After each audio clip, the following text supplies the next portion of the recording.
두 분은 실업급여 받아보신 적 있으세요? 저는 없어요. 아니 저도 사표 내고 나왔기 때문에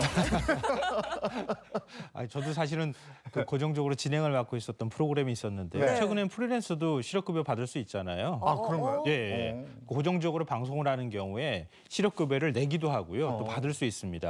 근데 얼마 전에 실업급여 받을 수 있는 자격이 생겼다 이렇게 연락이 왔는데요. 물론 다른 수입이 있어서 저는 네. 받을 자격이 없기는 하지만 그러니까 저와 비슷한 경험을 하신 분들도 많고 실업급여를 받은 분들도 많을 텐데요.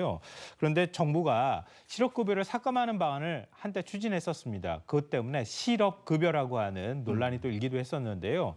정부가 실업급여를 반복해서 받으면 급여액의 최대 절반까지 깎는 법 개정을 추진했다가 21대 국회에서 무산된 바가 있는데요. 다시 이걸 추진하겠다 이런 방침을 밝혔습니다. 그 이후에도 제도를 악용한 반복 수급자가 줄어들지 않고 있기 때문이다 이렇게 밝히고 있습니다.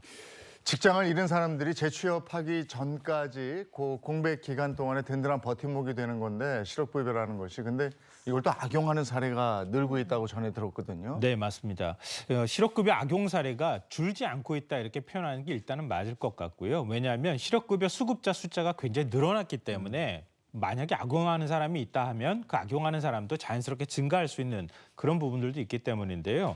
일단 2022년 사례만 말씀드리면 2만 3천여 건이 적발이 됐고요. 그 금액이 268억 원이라고 합니다.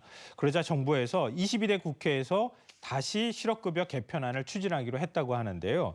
최근 5년 동안 3회 이상 급여를 받은 반복 수급자에 대해서 급여액을 감액하고 구직급여를 다시 받기 위한 대기기간이 있거든요. 이 대기기간을 일주일에서 최대 4주까지 연장하도록 할 방침이라고 합니다. 네, 그런데 이 법안이 2021년에 발의돼서 3년 가까이 있다가 폐기된 전례가 있잖아요. 네, 이게 당시 논란이 굉장히 컸었거든요. 많은 분들이 아마 기억하실 거예요. 그래서 21대 국회에서 상임위에 올라가 보지도 못하고 거기서 법안이 제대로 처리되지 못했고요. 결국 국회가 문을 닫으면서 21대 국회에서 자동 폐기가 됐습니다, 법안이. 그런데 다시 이제 이번에 22대 국회에서 법 개정을 추진하겠다 이렇게 얘기를 한 건데요.